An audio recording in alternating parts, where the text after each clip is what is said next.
Clac Culture. Un programme de radio culturel et interculturel de l'association CLAC.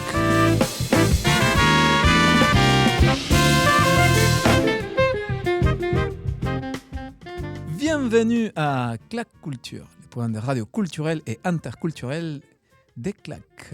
Bonjour mon cher Ivan Torres, comment ça va? T'as manqué de dire de l'association CLAC, parce que les gens ne comprennent pas qu'on te dit CLAC.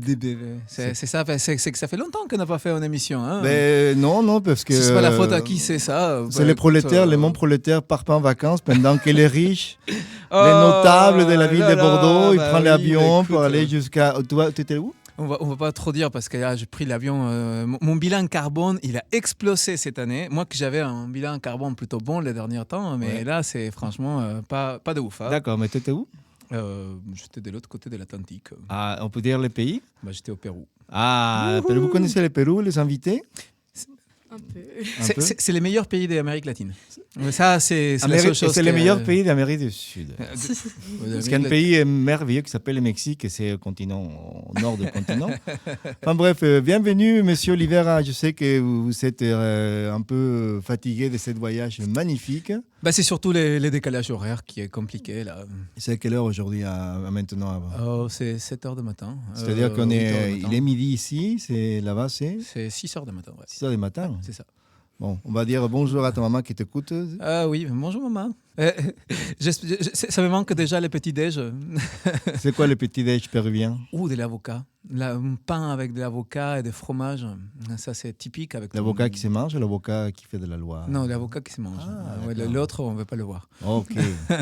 Et bienvenue, monsieur Oliveira, ici à Bordeaux, terre d'accueil où il pleut, on ne sait pas, il fait beau, il fait pas beau. Il fait beau ici, ouais. Ah, il fait beau, hein? Ouais, écoute. J'ai vu des photos de lui, il était en maillot de vin avec son torse athlétique. Ici, on dirait un bisounours et tout, plein de... Ouais, il fait quand même un petit peu froid ici, hein. Mais bon, on va se réchauffer. On est motivé parce que le mois de mars, c'est le mois des poésies. C'est le mois de la poésie. Oui, exactement. Et donc aujourd'hui, on va parler des poésies et des femmes. Ah ben oui, les deux. Les deux ensemble, parce qu'on a 3 invités aujourd'hui. Et donc, on a Louise, Clara et Ava. Bonjour. Qui organisent de l'association Calliope, qui organise le festival Calliope. Bonjour les filles. Bonjour. On va commencer, si tu veux, de gauche à droite, parce que toujours commencer par la gauche. Et à ta gauche à toi. Vas-y, Clara. Bonjour, moi c'est Clara, tout à fait, de l'équipe Calliope. Bonjour, voilà. Tu écris de la poésie, Clara? Moi, j'en écris pas, j'en lis depuis peu, finalement, récemment, mais j'adore ça. Et tu fais des études? Oui, on est toutes les 3 dans la même école, à Sciences Po à Bordeaux, en 3e année. Très bien. Mais finalement, cette année, on est vachement sous les jeunes. Hein. On a eu des équipes de Sciences Po. C'est super. Hors l'antenne, comme on dit dans les jargons professionnels, je parlais que l'avant-garde culturelle de Bordeaux devient féminin. Parce qu'on a reçu TOC, tu te rappelles? Ouais. Et le festival qui commence cette semaine, de WOW Festival. WOW Festival, ouais. Et maintenant, Calliope. On est dans des bons bains. Oui, c'est clair. Bonjour Eva. Bonjour, moi c'est Eva, je suis à Sciences Po Bordeaux aussi, en 3e année. Et pour le coup, moi j'écris un peu de poésie, vraiment c'est ma passion depuis toute petite. J'en lis beaucoup aussi, comme Clara. Oh, génial. Et finalement, bonjour Louise. Bonjour, donc moi c'est Louise.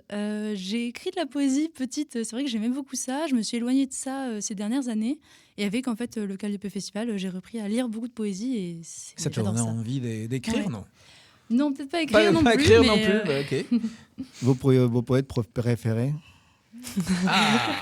Un seul. Dans une 1000. seule. Moi je pense que récemment, c'est Stéphanie Beaufort que j'ai bien aimé, qui a sorti un recueil en début novembre dernier, qui s'appelle Frénésie. Et j'ai vraiment adoré. Très bien, ouais. Moi je dirais Rime Battle, qui vient d'ailleurs à notre qui vient pour festival. le festival, ouais. Rime Battle. J'aime beaucoup aussi Rime Battle. Et moi je dirais Alfonsina Storni. On a la classe ici. Ouais, on sent la veine argentine. Là. Ouais, c'est... América Latina, bienvenida, chicas, bienvenida. Mais parlons aussi des Calliope, parce que d'abord, on peut dire que c'est magnifique la présentation pour les gens qui nous écoutent, et aussi que les gens qui nous regardent, on fait la vidéo aussi. L'affiche est magnifique. Oui, c'est vrai que les graphismes, il est super. Les graphismes et surtout les contenus, c'est très aéré, comme on dit, et ça donne envie d'y aller tous les jours. On voit que vous avez des invités de qualité. Patricia Offert-Grange, par exemple. Et Rim Batal, entre autres, Lucie Lelon. Wow. C'est super. Comment c'est venu cette idée des... Parce que c'est ça, vous trois, vous êtes étudiants des Sciences Po. Et c'était l'idée à qui, en principe, ces festivals? Eh bien, en fait, en troisième année, on a le choix entre faire un mémoire ou alors un projet collectif.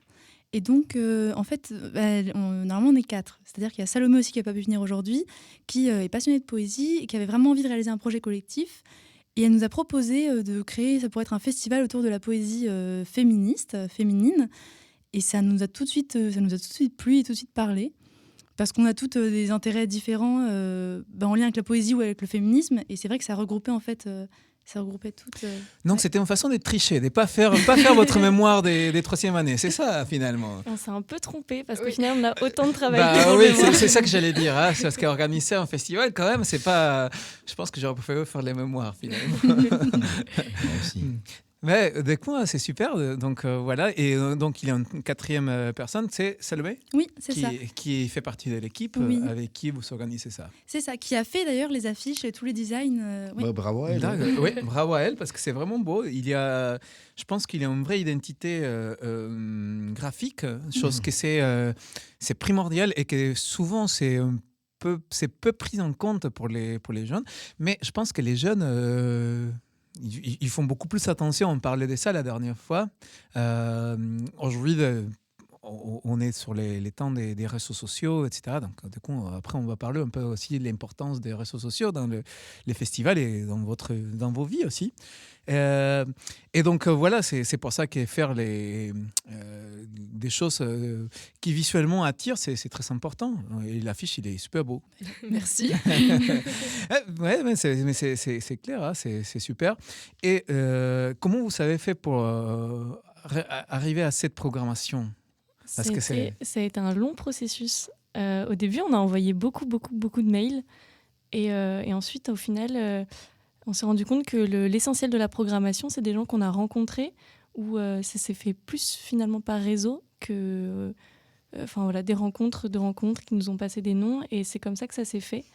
Rim Batal et Norma, c'est un peu nos deux têtes d'affiche qu'on a réussi à contacter sur les réseaux sociaux. Et le reste, c'est plutôt des intervenantes bordelaises de la région. Et donc, qu'on a réussi à contacter en direct. Mais ça n'a pas été simple. Parce qu'on n'a pas trop de légitimité en tant qu'étudiante. On n'a pas trop de contacts. Et donc, il a vraiment fallu aller gratter les informations. Mais voilà, un petit travail d'investigation. Dans tous les cas, c'est super parce que, Rim Batal et Lucie Lelon sont des personnalités qui sont un peu... en ces moments très très connus, médiatiquement sont reconnus. Donc voilà, ça fait quand même quelque chose de faire votre premier festival et arriver à avoir des têtes d'affiche à Rim Batal et Lucie Lelon. C'est pas mal, hein? Ouais, c'est pas mal. C'est ce que j'ai écouté, c'est la phrase. C'est, comme on est étudiante, on ne croit pas qu'on peut faire des choses. Mais je pense qu'à Bordeaux, il faut que vous sachiez qu'aujourd'hui, il ne faut pas attendre qu'un monsieur, une dame vienne vous dire faites. Les contacts, ça vient parce que vous faites maintenant ça cette année. L'année prochaine, si tout ça se passe bien, si les dieux de la poésie disent c'est bingo, 2025, c'est déjà l'expérience. Et beaucoup de monde vont venir frapper à la porte pour dire ça sera bien, je voudrais, etc. Et vous allez avoir beaucoup d'idées pour l'année prochaine. Oui, c'est clair. Parce qu'en plus, c'est quelque chose que, quand je pense Louis, on s'était rencontrés une fois dans une lecture, tu m'avais parlé du festival, j'ai trouvé ça génial parce que c'est vrai que justement, c'est quelque chose que j'avais trouvé quand je suis passé par la fac, ici à Bordeaux. J'avais trouvé que de certaines façons aussi, il manquait des propositions qui viennent des étudiants. Les étudiants, ils veulent des choses que se fassent, donc ils sont preneurs des choses qu'on propose. Mais organiser un festival, par exemple, c'est quelque chose, et un festival de poésie, c'est quelque chose qui moi, je trouvais c'est génial que ça vienne de vous, ça vient des étudiants, et pas que ce soit quelque chose auquel vous accrochez après. Donc, la question de la légitimité, c'est toujours quelque chose qui est un peu complexe, mais je pense qu'il faut se lancer. Vous savez, c'est toujours intéressant. Et... Vous êtes prête. Et qu'est-ce qui manque? Qu'est-ce qui vous manque?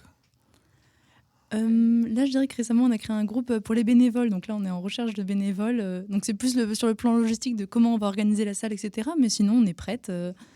On fait de la communication beaucoup pour partager sur nos réseaux, pour que les gens entendent parler. Ouais, sinon, c'est très important aussi. Oui. Et du coup, là, parce que c'est...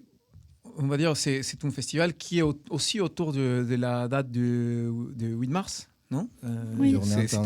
C'était voulu. Oui, ça nous tenait à cœur de faire quelque chose autour du 8 mars, parce que comme c'est un festival qui met en avant justement des femmes dans la poésie et les idées féministes, on va notamment faire une table ronde et on va aborder les questions du rapport de genre et de la domination, etc., du patriarcat. Donc ça nous tenait à cœur de faire ça, que ça s'inscrit en fait dans la semaine autour des droits de la femme. Oui, c'est très intéressant, justement, cette idée de parler des poésies et des féminismes et des poésies féminines. Non, on a souvent parlé dans cette émission aussi de cette invisibilisation qu'a eu des femmes dans les arts en général. Même si je pense que la littérature, c'est un des endroits où on a trouvé un peu plus que dans des autres arts. Mais quand même, ça a été toujours... on le voit avec beaucoup de grands écrivains qui ont sorti qui beaucoup après, etc. Donc voilà, c'est très intéressant justement de parler de ça et de faire évoluer un peu les choses, faire que ça change. Je pense que c'est justement les générations qui viennent, c'est vos générations qui vont ouvrir ces changements.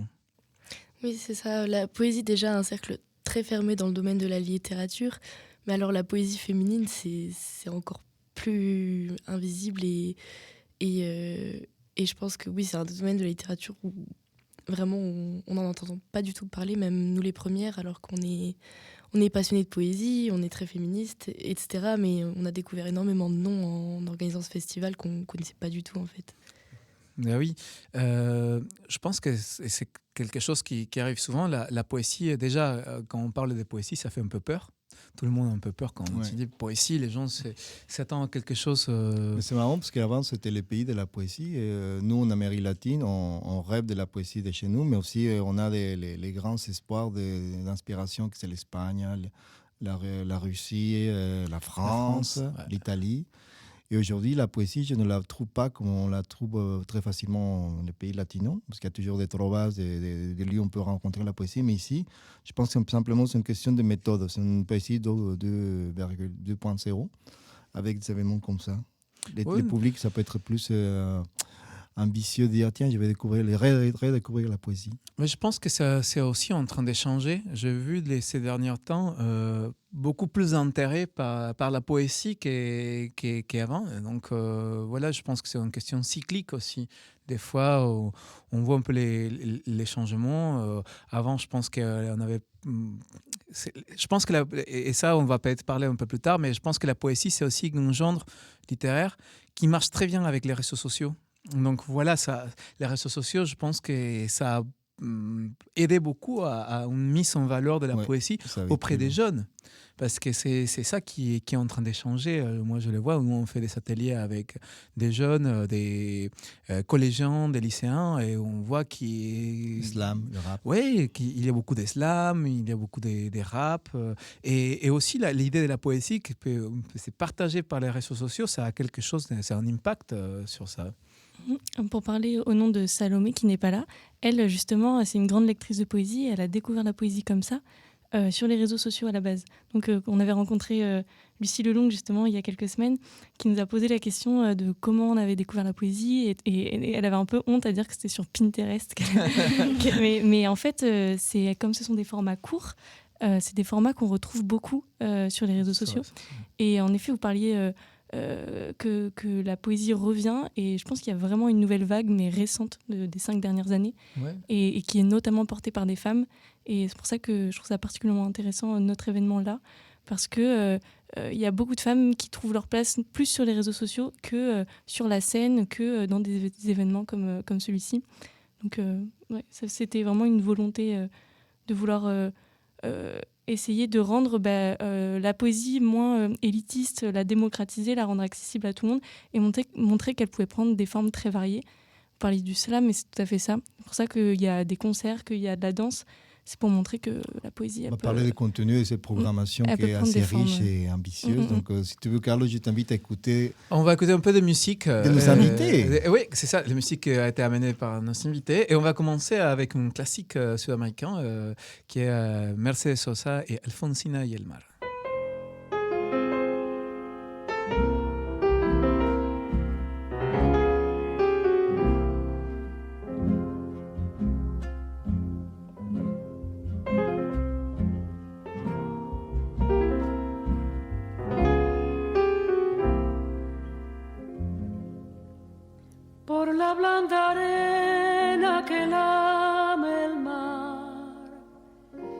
Pequeña huella no vuelve más, un sendero solo de pena y silencio llegó hasta el agua profunda, un sendero solo de penas mudas llegó hasta la espuma.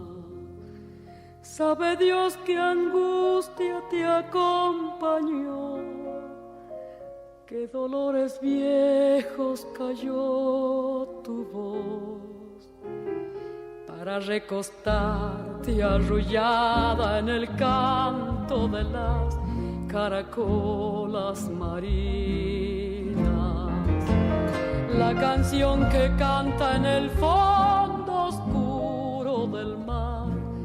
La caracola,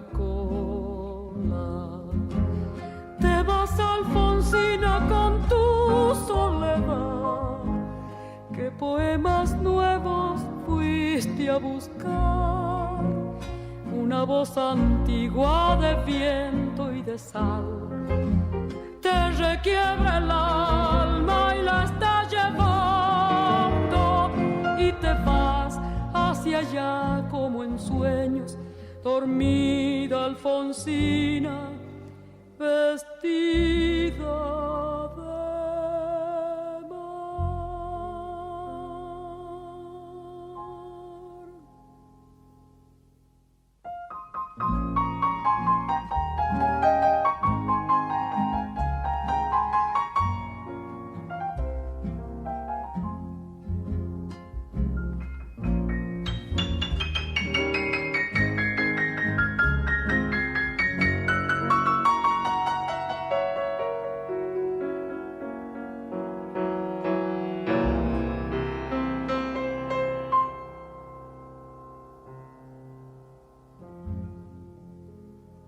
Cinco sirenitas te llevarán por caminos de algas y de coral, y fosforescentes caballos marinos harán una ronda a tu lado, y los habitantes del agua van a jugar pronto a tu lado.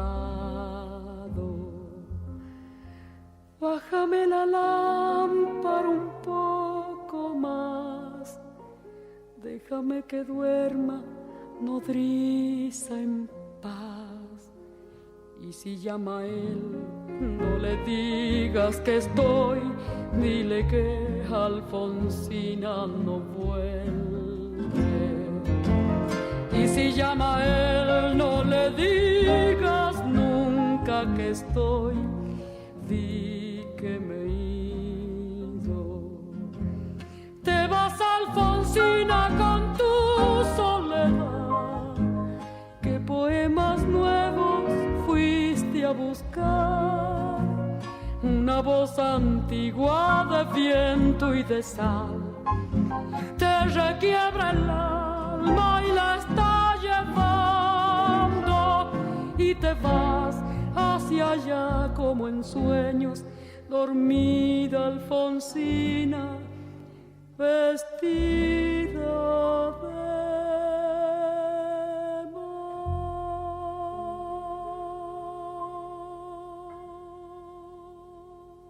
Alfonsina y el mar. Ouais, cette chanson, elle est magnifique. C'est une des chansons préférées de mon père. Ah oui? Ouais, c'est... C'est Mercedes Sosa? Mercedes Sosa, ouais. La Negra. La Negra. Ah. Ouais. En Amérique latine, Une grande chanteuse argentine. Peut-être vous le savez, mais en Amérique latine, on a un continent qui on se partage la culture. On écoute beaucoup la musique argentine. La on mexicaine. La mexicaine, on lit la poésie péruvienne, on mange les arepas vénézuéliens aux colombiennes, mais ça c'est un problème entre eux. Et on est très solidaire de... Comment dit les Chiliens? Le montadito. Montadito. Montadito, c'est un hot dog. Ouais. C'est marrant ça. Ouais. Montadito, hot dog. Et c'est vrai que c'est une culture qu'on partage. Oui. Mercedes Sosa. Ah, la Negra, si. Et justement, on parlait d'Alfonsina Storni, tu avais mentionné, Louise. Donc, c'est l'histoire d'Alfonsina Storni, Alfonsina y el mar. C'est justement une femme de la littérature très célèbre qui a eu une finale très triste, finalement. Ben oui, en fait, j'ai découvert l'année dernière lorsque j'étais en Argentine. J'ai étudié 1 an l'année dernière là-bas. Et en fait, ça m'a beaucoup touché sa poésie parce que, en fait, on voit vraiment son obsession presque malsaine envers la mer dans beaucoup de ses poèmes. Et finalement, c'est tragique son histoire parce qu'elle finit par mourir comme dans un de ses poèmes. Ouais, noyée dans la mer. Ouais.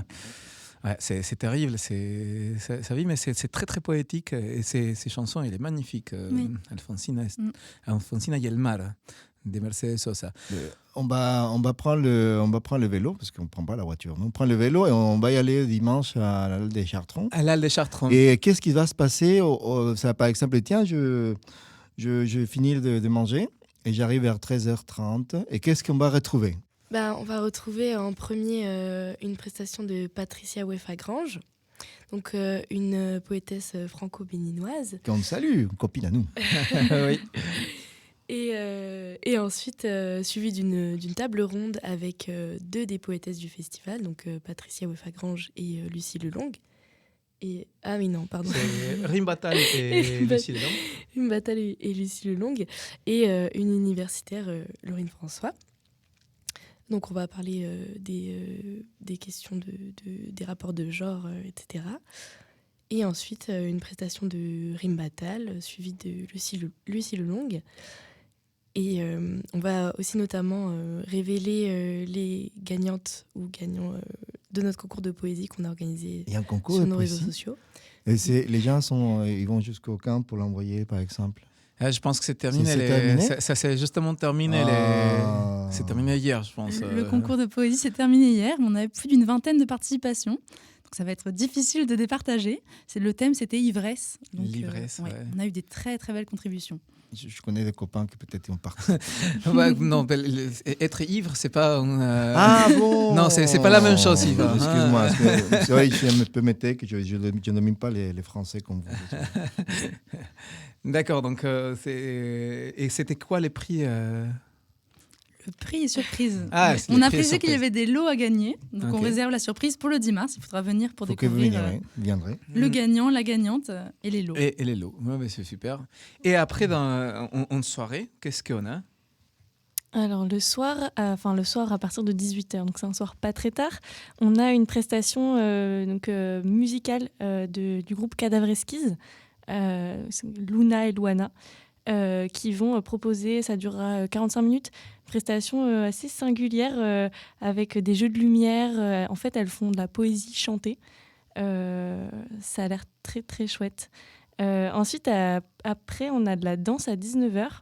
C'est une association qui s'appelle Dégadance, c'est une association étudiante. Ils seront 4 ou 3 à danser sur des poèmes qu'on a fait enregistrer par des amis de l'entourage, etc., qu'on a mis sur des pistes musicales d'une créatrice sonore qui s'appelle Estelle Coquin. Qu'on salue. Et qu'on salue, tout à fait. et donc, ils vont danser sur ces poèmes-là.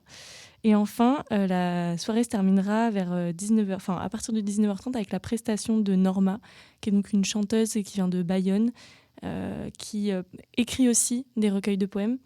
Et elle chante en anglais. Et c'est du rock, c'est ça, Louise l'a vu en concert. Ouais, du rock pop. Voilà. C'est très chouette, que l'on écoutera, je crois, après. Ouais, après on va écouter un peu des normands aussi. Et donc voilà, c'est une programmation assez variée, assez mélangée. Justement, on parlait avant la musique de cette idée de montrer un peu que la poésie prend plusieurs formes. Non, parce que je pense que souvent, quand on parle de poésie, ce qui fait peur, c'est que les gens se rappellent un peu de ces cours de l'école et ils pensent à rimes métriques, des formes très fermées, très académiques.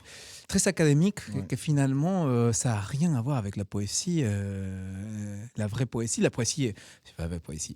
Oui, je vais se faire taper par les profs de français. Qui nous écoutent. Qui nous écoutent. Et qui demandent d'arrêter l'émission. Rien à voir avec la poésie contemporaine, on va dire. La poésie actuelle, qui peut prendre les formes depuis les raps, les slams, jusqu'à la poésie visuelle, la poésie... musicale, etc. Donc voilà, la danse, c'est très varié finalement. Les formes changent complètement. Aujourd'hui, on voit de la prose, on voit parfois sur les réseaux sociaux, on en parlait, ce sont parfois que quelques mots, des citations, et on trouve ça intéressant. Patricia, c'est pareil, elle met en musique, elle joue, c'est du théâtre, ses prestations, donc... Elle vit sa poésie, parce qu'on la connaît depuis des années à Patricia. Et on a vu pas mal de ses spectacles. J'avais fait, je pense que un de mes premières expositions à Bordeaux, c'était avec elle. Déjà, elle performait. Et je te parle de 2007. Là, les filles n'étaient pas nées, je pense. Ah, les filles, bienvenue au monde. Non, mais c'est Patricia, c'est une guerrière aussi dans tous les sens du terme, parce qu'elle a partagé, elle a lutté, elle traduit, elle voyage. Ouais. Elle était récemment au Pérou l'année dernière. Elle était au Pérou, oui. Enfin, on a une résidence de traduction là-bas. Et c'est vrai que Patricia, c'est un voyage, la voir. J'ai vu des performances à elle et c'est vraiment impressionnant. Quand on entend ce qu'elle fait, c'est très porteur. Et on s'est dit, est-ce que ça, c'est la poésie ? Eh bien oui, mais c'est quelque chose de très vivant. Et c'est ça que c'est intéressant. J'ai vu aussi des lectures de rimes battle, pas en live, mais je l'ai vu sur les réseaux sociaux. C'est aussi très intéressant. Elle a une façon de lire, c'est très entraînant, donc c'est super. On avait vu une prestation de Holly McNish le semestre dernier. Et moi, ça a été une claque. C'est la première fois que je voyais de la lecture comme ça, récitée. Et on aurait dit du rap. C'était assez impressionnant. Très sonore. Et en effet, ça n'a rien à voir lu. Et quand nous, on le lit sur un recueil. Et quand on l'entend, quand on le voit. C'est pour ça que je trouve ça intéressant de le proposer comme ça, sous cette forme-là. Et en effet, oui, parce qu'elle, il me semble, Holly McNish, elle faisait d'abord du slam, en fait, avant de faire de la poésie. Et donc, en fait, quand elle lisait ses textes en anglais, il y avait vraiment un jeu de rythmique, même sonore, et c'était impressionnant. Ouais. Oui, il y a des trucs magnifiques qui se font comme ça. Et il faut toujours avoir en tête que la poésie, c'est aussi du rythme. Parce que les mots sont importants, mais tout le poème, il a un rythmique, il a une façon de créer des sensations à travers les rythmes. C'est pour ça aussi que c'est quelque chose d'intéressant. Au-delà de comprendre les mots, qui sont très importants, bien sûr, mais c'est aussi de comprendre un peu la cadence d'un poème. Et c'est quelque chose qui fait que chaque lecture soit complètement différente. Je suis tout à fait d'accord avec vous, Monsieur Oliveira. Peut-être, j'ai entendu qu'on a écouté la chanson d'un des participants, apparemment. Oui, écoute, on va écouter la chanson de Norma. Norma ouais. On va la taguer, comme on dit aujourd'hui, yes, dans la vidéo.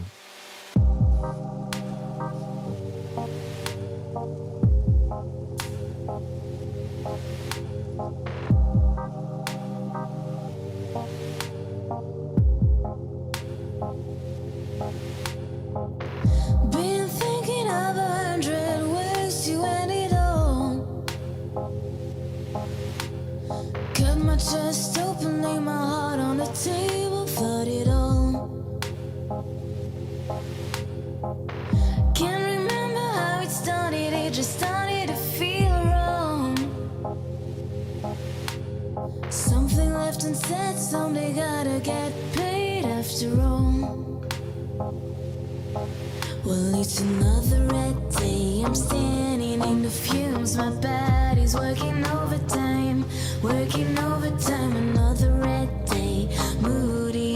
confuse my body's working overtime, working overtime.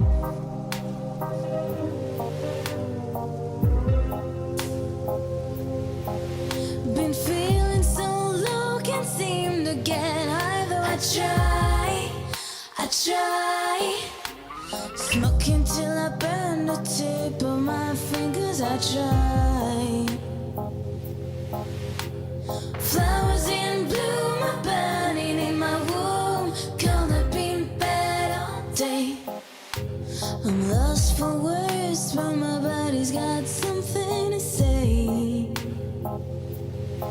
Well, it's another red day, I'm standing in the fumes, my body's working overtime, working overtime. Another red day, moody and confused, my body's working overtime, working overtime.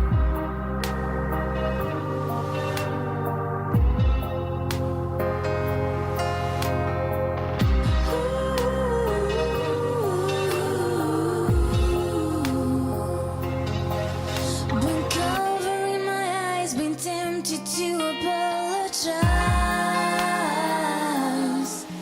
for the things I did when I was bleeding it out. I'm losing all my friends and starting books by the end. Lost track of time, lost touch with my only friend. Well, it's another red day, I'm standing in the fumes, my body's working overtime, working overtime. Another red day, moody and confused, my body's working overtime, working overtime. Another red day, just blowing up a fuse, my body's working overtime, working overtime. Another red day, I'm never gonna use to my body, working overtime, working overtime, working overtime, working overtime, working overtime, working overtime. Oh, working overtime, working overtime, working overtime, working overtime.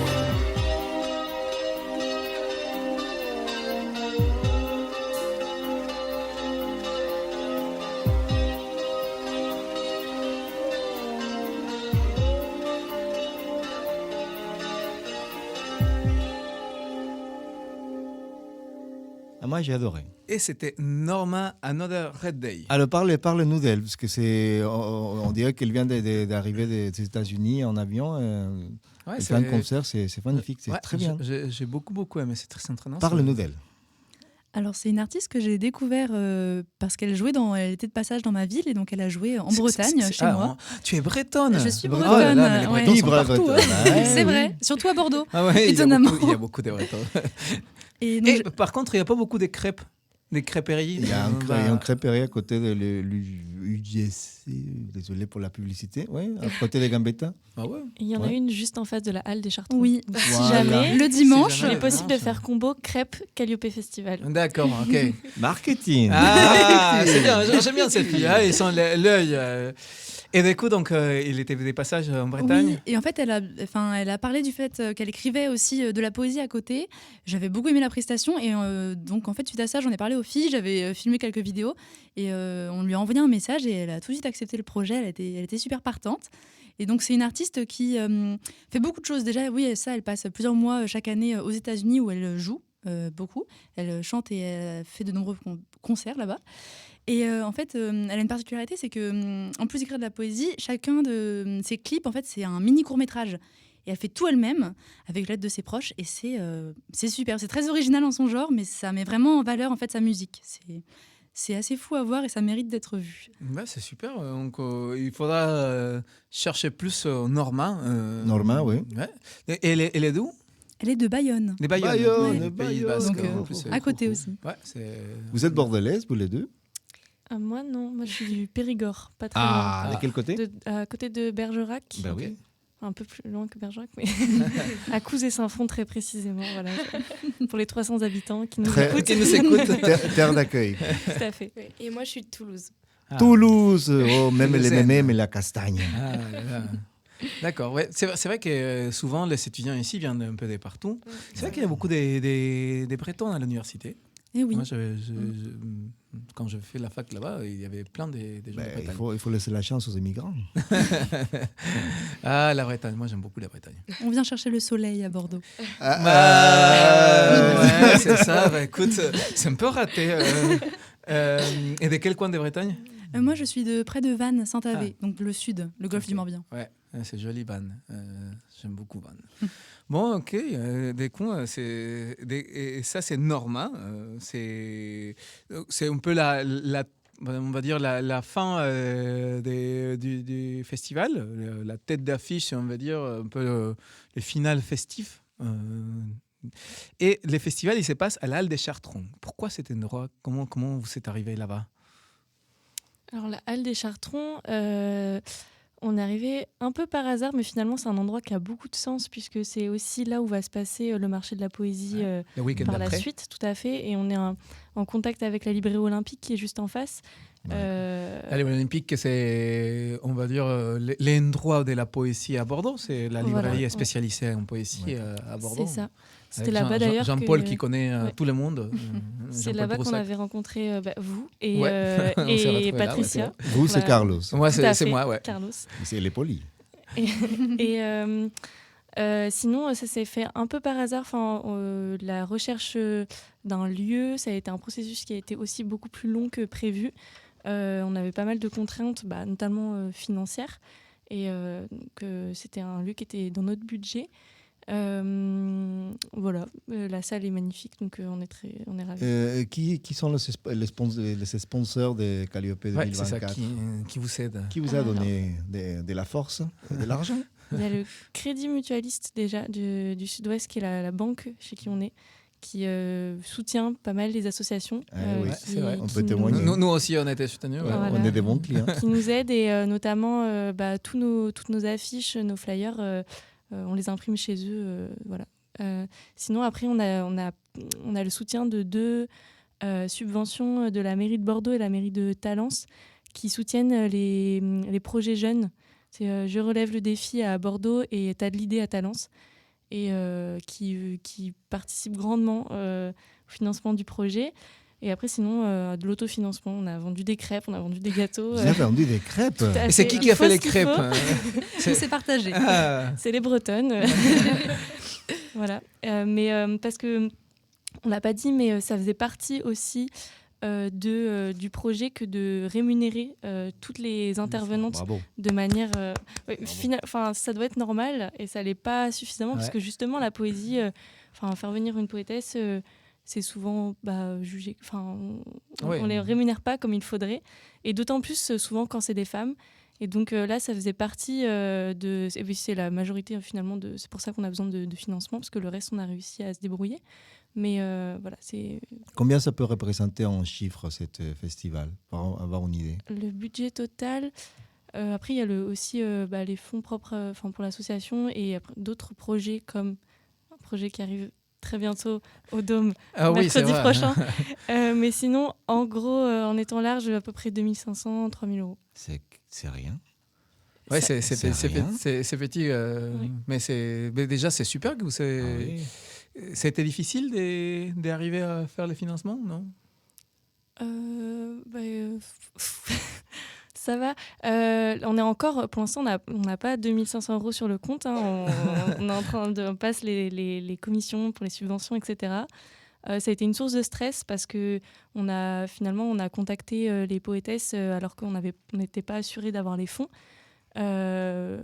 Mais finalement, là, je pense qu'on est bien, on est rassuré par rapport à ça.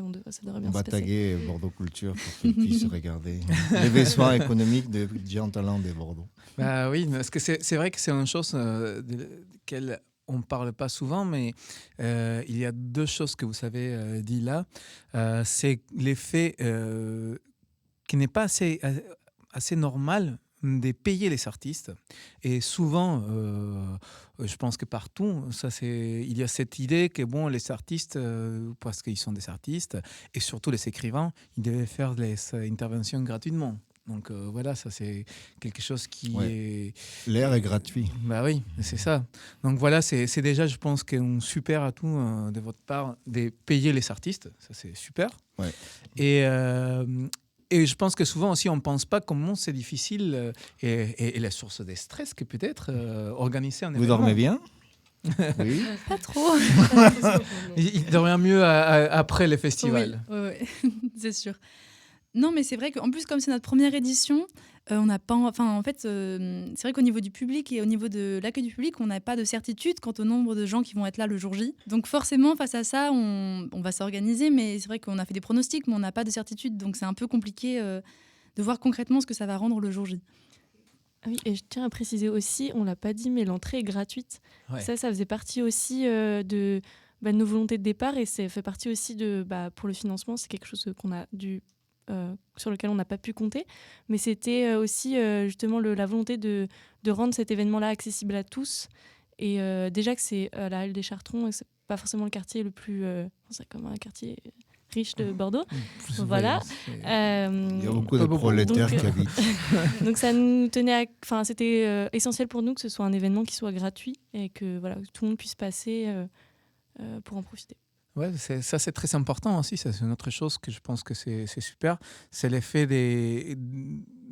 on va dire, permettre que tout le monde puisse avoir accès et que ça soit un événement gratuit, que ça devienne un événement peut-être un peu familial aussi, parce que c'est un dimanche. Les choix de jour, c'était vous ou c'était contraint par les sites? Alors on a la halle depuis le samedi, mais la veille, il y a un événement qui est organisé par la Maison de la Poésie.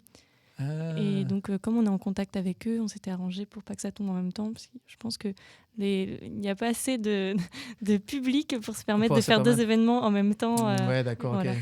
Ah oui, c'est vrai qu'en plus, c'est les printemps des poètes, donc il faut s'arranger pour que ça marche. Votre contact avec des autres structures poétiques, on va dire, de la ville, parce qu'il commence à avoir quelques-unes, ça a été bien? C'était facile, non? Ils nous ont beaucoup aidés. Ça a été assez simple de rentrer en contact avec eux. On a pris au début contact avec différentes librairies, en fait, parce que c'était un peu notre porte d'entrée vers la poésie bordelaise, notamment la librairie Georges à Talence, mais aussi la librairie olympique du coup à Bordeaux, qui nous ont vraiment tout de suite conseillé, donné des contacts de maisons d'édition, de poétesses, etc. Et après, on a aussi rentré en contact, par exemple, avec la maison de la poésie, Patrice Luchet, qui nous a donné aussi beaucoup de conseils tout le long du processus. Oui, qui est super, et connaît énormément les milieux de la poésie à Bordeaux. Donc voilà, c'est très important parce qu'il connaît tout le monde. Je pense qu'on peut écouter un peu de musique. On va faire la dernière coupure musicale. Ouais, on va écouter un peu de musique et on revient après pour parler un peu de la suite du festival.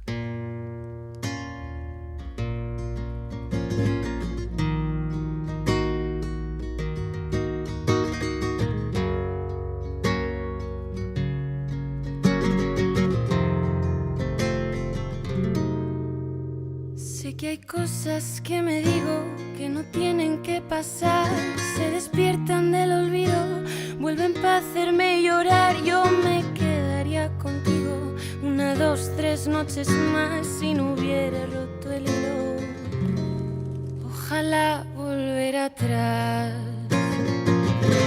No te culpo de mi pena, no te culpo de mi mal. Construirá un castillo con tu lágrima de sal. Te cuidaba como un niño que no sabe caminar. Déjame que te proteja de lo que pueda pasar. Dame paz y dame guerra. Dame aliento, cuídame, clavelitos en tu pelo, los tatuajes de tu piel, hoy supura y supura lo que ayer sabía miel. Yo maldigo mi cordura, palomita, llévame Dame paz y dame guerra, dame aliento, cuídame. Clavelitos en tu pelo, los tatuajes de tu piel. Hoy su pura y su pura, lo que ayer sabía miel. Yo maldigo en mi cordura, palomita, llévame. A ti te maldigo, a tus lágrimas de sal. A ti te maldigo, no me vas a hacer llorar. A ti te maldigo, a ti te maldigo, a ti te maldigo, y a tus lágrimas de sal. A ti te maldigo, no me vas a hacer llorar. A ti te maldigo.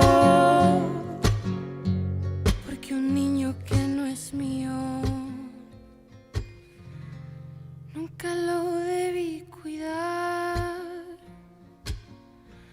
nunca lo debí cuidar, nunca lo debí cuidar,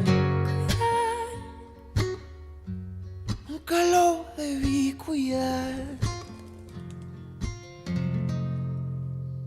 Et c'était Natalia Lacunza. Oui, c'est ça. Nana ouais. Triste. Oui. Ah, Nana Triste. c'est super beau, je ne connaissais pas. Pas du tout. Et l'espagnol? Ouais, c'est une chanson espagnole. Ouais. Ah, ok. C'était super. Somos internacionales. Internacionales, tío. ¿Cómo ves, tío? Olivera. Y vamos a dar la bolsa a las chicas esta vez. Yes. C'est le dernier quart d'heure, même pas quart d'heure, 10 minutes qui nous restent encore de l'émission de Clac Culture 93.9. Et maintenant, il faut écouter les femmes. Yes. Donc, raconte-nous un peu aussi comment vous voyez un peu cette, 8 mars. le 8 mars, la journée du 8 mars. Mais aussi, c'est intéressant de savoir comment vous voyez la suite du festival. Parce que c'est ça aussi intéressant à savoir. C'est une première édition. Vous imaginez déjà un deuxième. Comment vous le voyez? Bah, je pense que ça dépendra de comment se passe le Ah festival. non, mais ça va se passer très bien.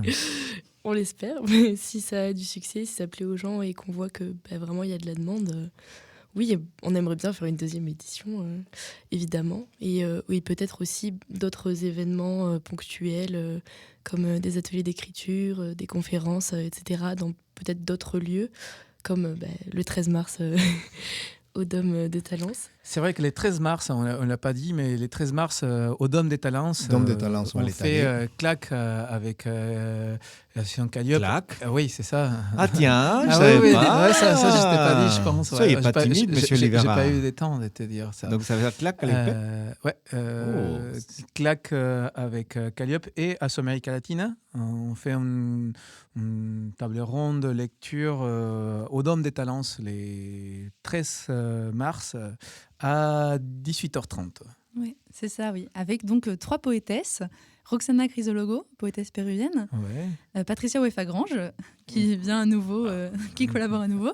Et Oana Blanc. Oh, Anna Blanc, ouais, une jeune poétesse aussi bordelaise. Donc voilà, une petite table ronde autour justement des féminins en poésie.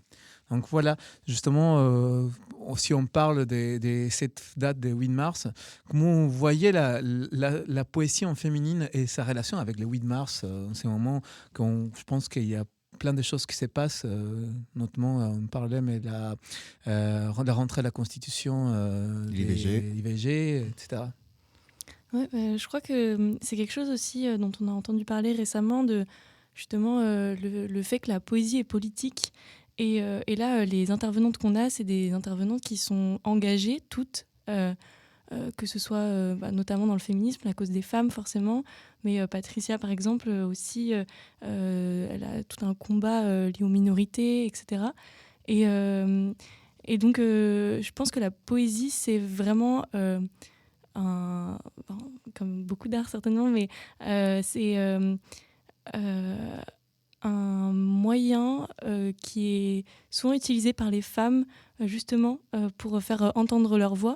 On entend par exemple au Liban, il y a au Moyen-Orient beaucoup de poétesses là-bas qui ont écrit qui ont réussi à faire porter des messages comme ça, notamment sur les réseaux sociaux. On en revient toujours là, mais du coup, je crois que ça a beaucoup de sens. Ok. Et justement, si on parle par rapport aux réseaux sociaux et le féminisme et la poésie, comment vous voyez un peu ça pour les prochaines temps? Comment vous l'utilisez déjà, vous, en tant que jeune, et comment vous le voyez un peu par rapport à la poésie? C'est un moyen d'exprimer ses émotions, évidemment, mais c'est aussi un moyen de contester, comme l'a dit Clara. Et je pense que ça peut être un outil très fort dans le sens où c'est très rapide à lire, pas comme un roman, un essai ou je ne sais quoi. C'est très parlant aussi des fois, vu que c'est vachement basé sur les émotions et tout ça. Et donc c'est en quelque sorte abordable pour justement soulever les questions sociétales. Mais bien que ce soit abordable, c'est trop peu abordé. Bah oui, c'est un des problèmes. Vous allez manifester le 8 ? Oui, évidemment. Oui. On compte aussi en profiter pour faire la promotion du festival. Vous avez Si raison. vous voyez une affiche Calliope Festival, c'est peut-être nous. Mais c'est vrai, parce que c'est finalement, comme vous le disiez, je pense que la poésie, elle a été toujours, et elle est toujours très politique, dans le sens où j'ai toujours ça, mais pour moi, la poésie, c'est aussi en mémoire de nos temps et des choses qui se passent. Et c'est une façon très forte d'exprimer que politiquement, ça peut avoir beaucoup d'impact, même si on ne le voit pas nécessairement, mais sont des éléments qui restent dans la mémoire, des petites phrases, des éléments qui vont rester. Donc voilà, ça a son importance, je pense. Mais notamment, j'allais dire que par exemple Louise Michel, au moment de la Commune, écrivait en fait beaucoup de poésie. Oui. Et elle a écrit notamment une poésie qui décrit en fait le bruit des bombes qui tombaient sur la Commune pendant qu'elle se faisait attaquer. Donc c'est vrai qu'il y a vraiment une dimension historique aussi à la poésie. Ouais, complètement. Ah oui, c'est un moyen, je pense. C'est pour ça que les poètes sont souvent dans les régimes totalitaires, sont les premiers à tomber. À silencier. Ouais. Et si on écoutait la poésie, Monsieur Olivera, oui, voilà. est-ce que quelqu'un peut se porter Je pense qu'il y a quelqu'un lectrice qui avait préparé un poème à lire. Au cas où, j'avais un backup. Un backup. On a avec l'association América Latina, dans le cadre du carnaval, on avait affiché des poèmes brésiliens dans l'atrium de notre école. Et donc j'ai retrouvé un poème que j'avais bien aimé d'une poétesse brésilienne qui s'appelle Conceição Evaristo. Conceição Evaristo. Ouais. J'espère que je le prononce. Je vais pas vous le lire en brésilien, malheureusement, mais je l'ai là et je le trouve sympa. Il s'appelle Voix femme. Alors ça fait: la voix de mon arrière-grand-mère a fait écho à une enfance dans les cales du navire, a fait écho aux lamentations d'une enfance perdue. La voix de mon aïeux a fait écho à l'obéissance, au blanc maître de tout. La voix de ma mère a fait écho tout bas à la révolte au fond des cuisines des autres, en dessous des piles du linge sale des Blancs, par le chemin poussiéreux menant à la favela. Ma voix encore fait écho aux vers perplexes, avec des rimes de sang et de faim. La voix de ma fille emprunte toutes nos voix, recueille en elle les voix muettes, tues, étouffées dans nos gorges. La voix de ma fille recueille en elle la parole et l'acte, le passé, l'aujourd'hui, le présent. La résonance se fera entendre dans la voix de ma fille, l'écho de la vie, liberté. Bravo, c'est beau. Et c'est super. On voit l'engagement aussi dans ces textes. Donc voilà, c'est très, très, très beau. Donc si les gens veulent vous trouver sur les réseaux sociaux, comment on peut vous trouver ? Il y a notre Instagram, c'est Calliope Festival. Calliope, comment on écrit Calliope ? Parce que j'ai plusieurs personnes qui m'ont demandé ça. A2LIOPE. Ok. Festival comme festival, ça je pense que vous pouvez trouver. Et c'est Festival Calliope sur Facebook aussi. Ok. Voilà. D'où ça vient le nom de Calliope ? Pourquoi, vous savez Eh bien en fait, Calliope, Calliope, c'est la muse de la poésie. Voilà. Calliope en espagnol. Oui, nous on le prononce Calliope. Mais et donc voilà, en fait, on cherchait un nom et c'est vrai qu'on est tombé sur son histoire. Elle écrivait aussi à l'époque et ça nous a plu et donc on trouvait que ça sonnait bien aussi. Donc ça marche bien, ça a quelque chose c'est un peu catchy, ça marche bien. Et donc, on donne les informations à nouveau. Donc, le festival Calliope. Festival de poésie féminine et féministe. Se passe à la Halle des Chartrons le dimanche 10 mars à partir des 13h30. Venez plus tôt, comme ça vous allez à l'occasion d'acheter quelques victoires peut-être. Ouais, il y aura des ventes de produits, des livres, de petits stands boutiques. Il y aura un stand où on pourra acheter les recueils de poésie des intervenantes et même les faire dédicacer. Voilà. Venez plus tôt, comme ça vous avez la signature de Patricia. Et vous savez, l'année prochaine, les filles, il faut faire des sweaters, parce que vous ne le voyez pas. Vous le verrez. Mais Eva, il a un super sweater qui dit Calliope et je pense que ça aurait été... un bon élément à vendre. Ouais. Pour la deuxième. Vous avez le marketing, vous avez l'esprit, vous avez l'intelligence et surtout vous avez la vision, parce que je pense qu'on va les inviter l'année prochaine parce qu'ils vont faire un Calliope 2.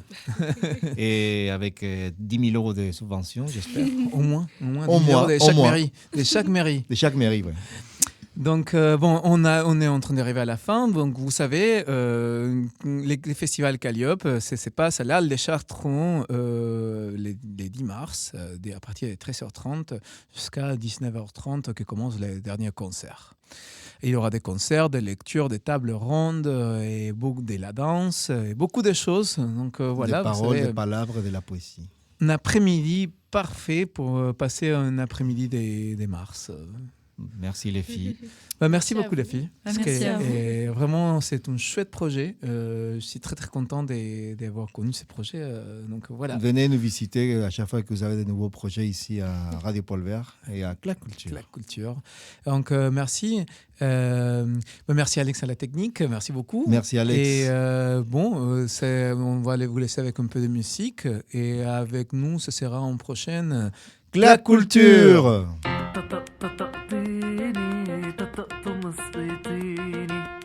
زماني لغايب عالحياة الفرحة طقطقتيني طمسطيتيني زماني لغايب عالحياة الفرحة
حياة الفرحة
عيني زماني اللي غايب عالحياة الفرحة.